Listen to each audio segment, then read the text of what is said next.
This week on Flix Freaks, we review Extraction, starring Chris Hemsworth, Golshifteh Farahani, and Randeep Hooda, directed by Sam Hargrave. A hardened mercenary's mission becomes a soul-searching race to survive when he's sent into Bangladesh to rescue a drug lord's kidnapped son. Hello and welcome to Flix Freaks. I am Brian Donovan, and the other guy, he's here too today, so we'll call him Tyler today. All right, so this week we are reviewing the newest Netflix movie called Extraction, starring Chris Hemsworth. I'm excited about this film. I was excited to see this film. So before I start ranting and raving and getting into it, Tyler, I want to hear your opinions. What did you think about this film? What was your overall opinion? My initial thoughts were I loved this film. It was very entertaining, start to finish. I was gonna say, yeah, exactly. Start to finish, there was very little. It's not that there was very little dialogue. It's just there was very little. There was very few scenes where there was no action in it. It was just like literally from the opening scene, fade in, you're seeing action, and it's just nonstop. There's a little bit of like, hey, here's a little backstory, here's a little storytelling here, but then it just goes straight into just nonstop action, and I really like that. I was trying really hard not to compare this film to John Wick, um, because like John Wick, this is directed by a stuntman essentially. This is his first film, I believe it is. I mean, for someone's first film, this is really it's a spectacular movie. Yeah, I'm really happy for. Obviously, the movie turned out really good, so I'm happy for this filmmaker. And the reason being is because he had a lot of big names attached to it. Obviously, here in America, we know who Chris Hemsworth is, but the leading lady in it, Golshifteh Farahani. She's actually was a really popular Iranian actress, and then I guess there was some controversy in one of her films a couple years ago or something like that. But she's actually a big star overseas in the Middle East. So with those names in it, and then as the executive producers having the Russo brothers, who are famous for the Avengers series, having their names attached to it as executive producers, this was. There was a lot of expectations coming into this, and I think it met all of them, to be honest. Definitely, yeah. To be honest, I think the story it wasn't bad. The story was not bad. I just felt there could have been a little more, but like I said, I'm not disappointed with the story. This is just me being nitpicky with it. For me, I didn't really care about the story. It was very simple. So the storyline is there's these two big drug dealers in the Middle East, in India, Bangladesh, that area, Dubai, I think was one of them, and they're rivals. So the one drug dealer's son is actually kidnapped and held for ransom. So that father hires Chris Hemsworth character Tyler Rake to go in and kidnap his son back, I guess you could say, get his son back. And the head of security was left in charge to do so because the drug dealer is actually in prison. So the head of his security detail is actually left to do so.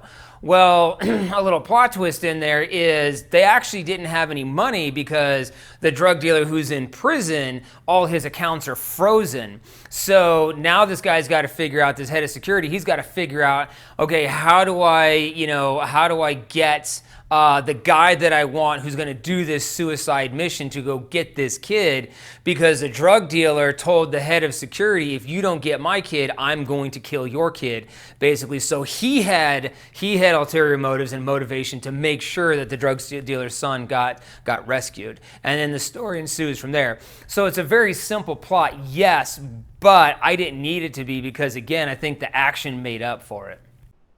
The action definitely it's the star of the show.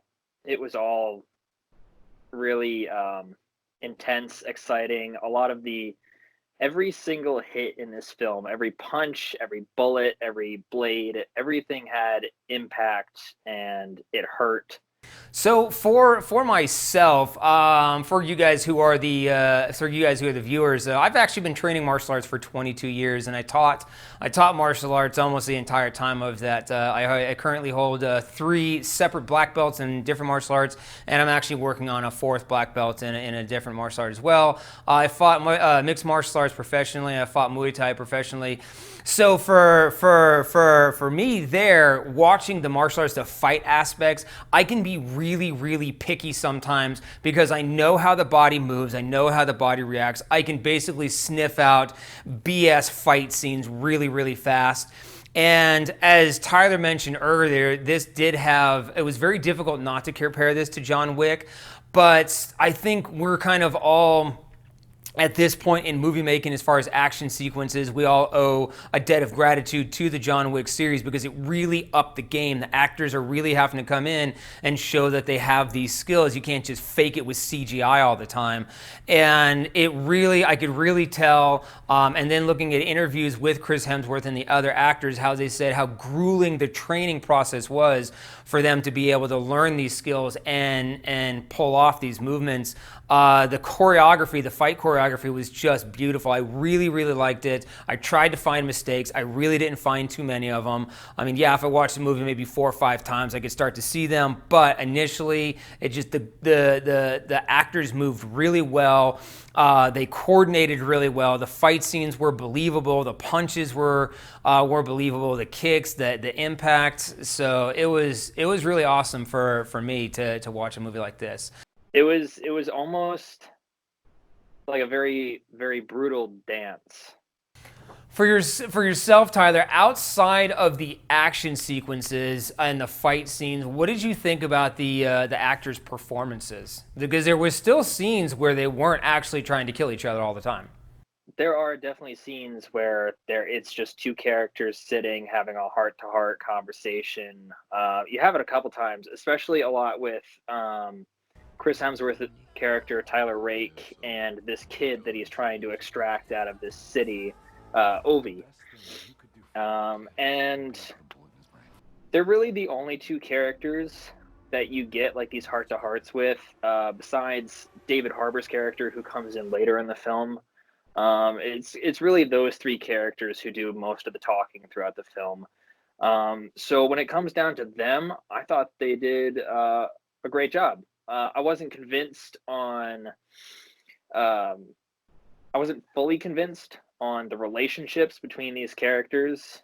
I think that's more of a writing. That's more down to writing though than it is the actual performances. So as far as performances went, I thought they were pretty good.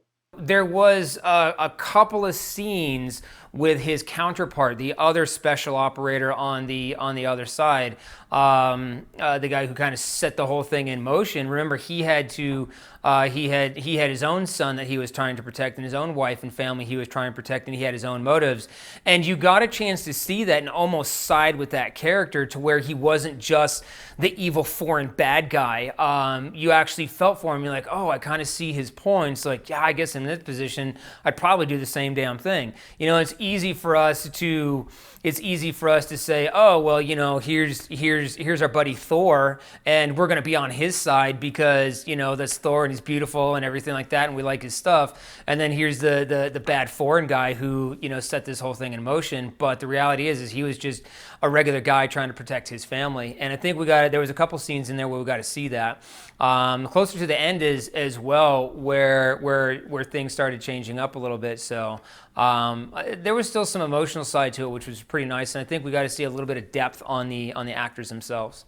I'm not a professional when it comes to camera angles and stuff, but I was very impressed, especially with like camera movements and the way shots were blended together.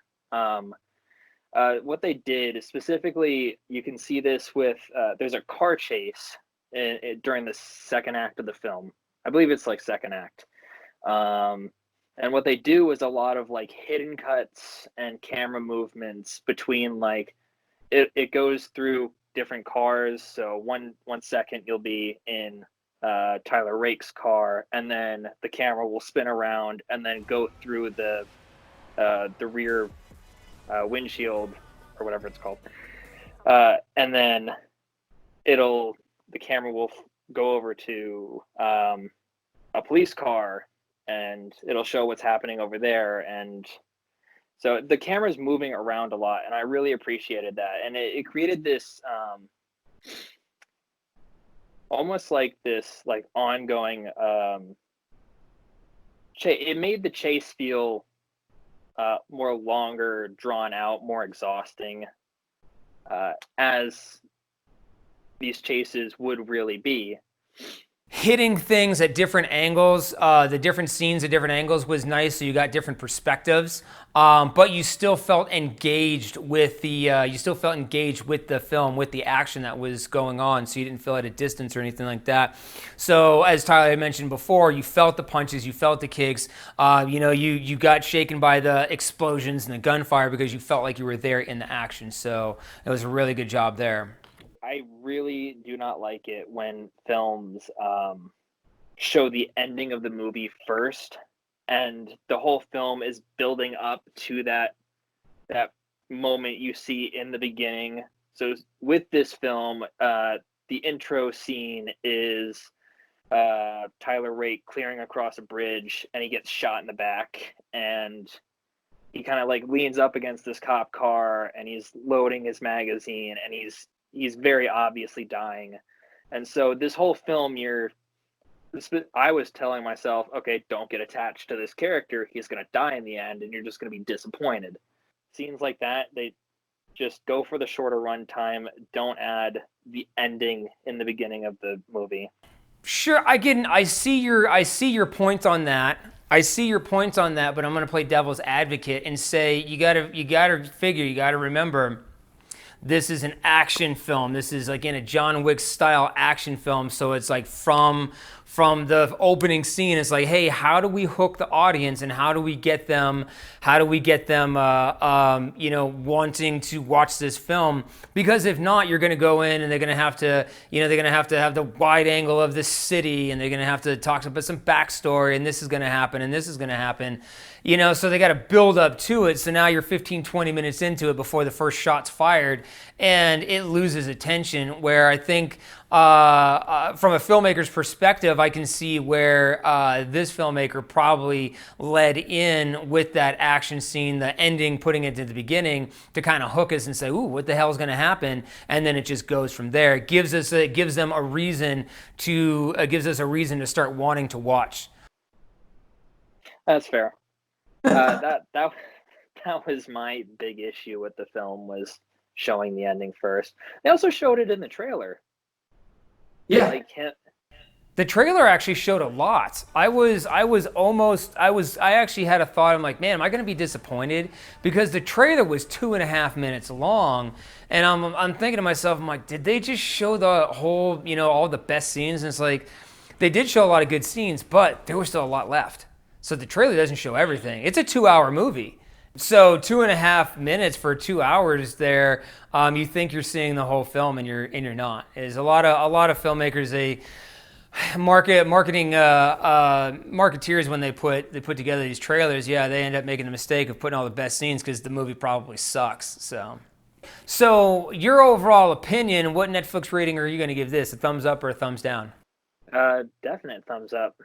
Yeah, me as well, myself as well. I think I'm gonna give this a definite thumbs up. I really liked it.